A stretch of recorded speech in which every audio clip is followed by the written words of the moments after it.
26. in 27. decembra pa bo Izola pokala od kulture in to od sodobne kulture. Pestro bo v Art Kinu Odeon, galeriji Alga, Ribi in kulturnemu domu. Kaj se bo točno dogajalo, pa nam bodo iz prve roke povedali glavni akteri, to so Petra Božič, Art Kino Odeon, Borut Jerman Pina in Marko Vivoda Riba. Dobro jutro. Dobro jutro. Torej, v Izolo se vrača Izis, kaj pravzaprav je to? Izis je nastal na pobudo mladih umetnikov in producentov. Iz Izole? Iz Izole in širše obale. Nismo se omejili samo na Izolo, ki smo se lani zbrali in ugotovili, da dejansko manjka prostora za predstavitev mladih umetnikov in sodobne umetnosti, predvsem umetnikov, ki izhajajo iz obale in prirejajo, razstavljajo, dogajajo drugod po Sloveniji in po svetu, vendar tle na obali nekako ni bilo prostora za te vsebine. In publika je nekako izrazila željo, da bi to imeli možnost videti in smo se dogovorili, da dajmo mi pripraviti en festivalček, tako da letos že drugo leto in ponosno naslavljamo vse, ki jih zanima sodobna umetnost. Del ponudbe sodobne umetnosti je tudi Teremidi orkestra. Kaj pa je to? To je v bistvu en kolektiv iz Ljubljane, kjer bojo predstavili delavnico. Na tej delavnici bodo lahko udeleženci in udeleženke sestavljali ene naprave za proizvedbo hrupa. Te naprave so lahko fotosenzibilne, lahko senzibilne glede na prevodnost telesa ali bližino, s kateri pač proizvajajo nadaljni hrup. Na koncu te delavnice bo še 20-minutni improviziran nastop, kjer bo lahko tudi udeleženci sodelovali. Kaj odgovarjate tistim, ki pravijo, da gre za neko brezvezno piskanje pri tem? Ja, tudi ko so prišli električne kitare, so tudi rekli, da je eno navadno žaganje. Se strinjam.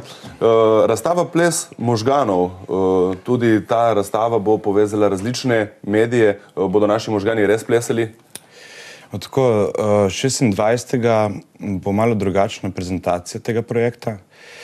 Gre pa za projekt, katerega je v bistvu neuroumetniški projekt, pri katerem so z pomočjo sofisticiranih naprav merili možganske valove in te možganske valove interpretirali v neko vizualne pokrajine. Na samem dogodku bomo lahko videli video prezentacijo tega zajema in izgradnje tega infrastrukture. Hkrati bomo lahko videli celoto končnih produktov, 20 plakatov, kateri bojo pač tam v galeriji Alge. V galeriji Alge, torej. Zelo pestro bo tudi oba dva dneva v Art Kinu Odeon. Kaj se bo dogajalo pri vas, Petra Božič? Ja, mene predvsem veseli to, da ne bo dogajal samo film in da ne bomo spet bili samo nek prostor, kjer se projicira filme, ampak da na široko odpiramo vrata tudi drugačnim vsebinam, ne samo z Izisom, poskusili smo že z gledališkimi predstavami, tudi z čisto navadnimi akustičnimi koncerti. Tokrat pa že drugič predstavljamo nekaj povsem drugačnega. Gre za eno audiovizualno doživetje, ki ga bomo sicer pričeli v kulturnem domu, ta dogodek 27. in sicer s fotografsko razstavo koprskega umetnika Dejana Verzela. To je ob 18. Ob 20. se bomo pa preselili v Art Kino Odeon, kjer bo najprej nastopil Luka Primčič z audiovizualno kompozicijo, ki se bo zgodila praktično v živo. Na to se bo ta dogodek prelil v nastop pevke in, ko bi rekla, glasbene raziskovalke Junes Helen, ki smo jo že poleti gostili v letnem kinu Arigoni. Ona bo poskrbela za zvočni del predstave, medtem ko bo duo Island poskrbel za vizualno plat tega dogodka, saj bodo skupaj nastopili v živo, tako glasba in vizualje, tako da se bo dogajalo hkrati. Kaj pa je Island sploh? V bistvu Island je kreativni duo vizualcev, kjer sestavljava Marko Vivoda pa Gašper Milković-Biloslav. Z pomočjo makrozajemniki slike projecirava na velika platna in zatem v bistvu razbliniva neko percepcijo veličine teh posnetkov in pač prostora. Zanimivo, upam, da so naši gledalci to razumeli. Dobro, gre za dokaj nenavadne oziroma moderne umetniške stvaritve. Komu so ti dnevi v prvi vrsti namenjeni? Kot rečeno, primarno nekim ljubiteljem umetniškega izražanja, vendar naj vas to ne zavede, dejansko zanimivo bo za vse, ki vas zanima, kaj se konec koncev dogaja v teh sodobnih umetnosti, ki so na nek način precej nepoznane in neki zaprti pojmi, vendar brez strahu.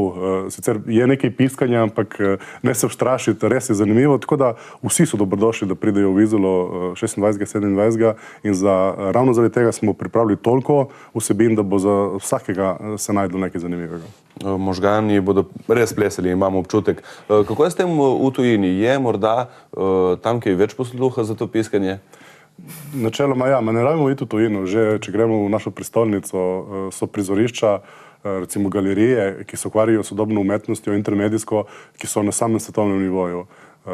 Mi kot v Pini sodelujemo z Nizozemsko, recimo z Nemčijo, z Berlinom, ker je to nekako vsakodnevna stvar, predstavitve, performansov in inštalacij sodobne intermedijske umetnosti.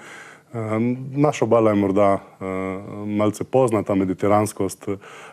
Mediteranska zaspanost. Tako, nič skrbeti, zato smo mi tukaj, da bomo poskrbeli, da bo tudi to postalo del vsakdana. Zelo mi je všeč, da delate nekaj takega, ker vemo, da je kultura v zadnjem času zelo na udaru. Kdo vas podpira? Ja, je kultura vedno prva na udaru, samo po drugi strani je pa, mi se zdi, najbolj trdoživ element nekega naroda, neke države, tako da, ne vem, bolj kot tolčejo po nas, morda večjo potrebo imamo potem, da reagiramo in mogoče pa ključ v takih projektih, kot je naš, kjer se več inštitucij oziroma prijateljev združilo v en projekt in morda ga potem dosti lažje speljemo, ker vsak prispeva en majhen delež in potem ta zadeva res lahko rata na nivoju. Pričakujete, da se bo recimo s to novo vlado kaj spremenilo na področju kulture? Zaenkrat ne obeta prav veliko, oziroma ni nič slišati, tako da mogoče to je dobro. Dobro, kdo vas podpira ta dogodek? Sigurno najprej Center za kulturo, šport in prireditve iz Izole, Kulturno izobraževalno društvo Pina, kolektiv Ribe in Duo Izland in seveda predvsem pa posamezniki in posameznice, ki vlagajo čas in prostovoljno delo v to, da se tak dogodek lahko zgodi. Dobro. Kot smo rekli, umetniki so najboljše stvaritve delali takrat, ko so trpeli. Hvala vam, ker ste prišli in veliko sreče, zabave in plesa možganov in piskanja 26. in 27. v Izoli. Hvala. Hvala. Hvala tebi.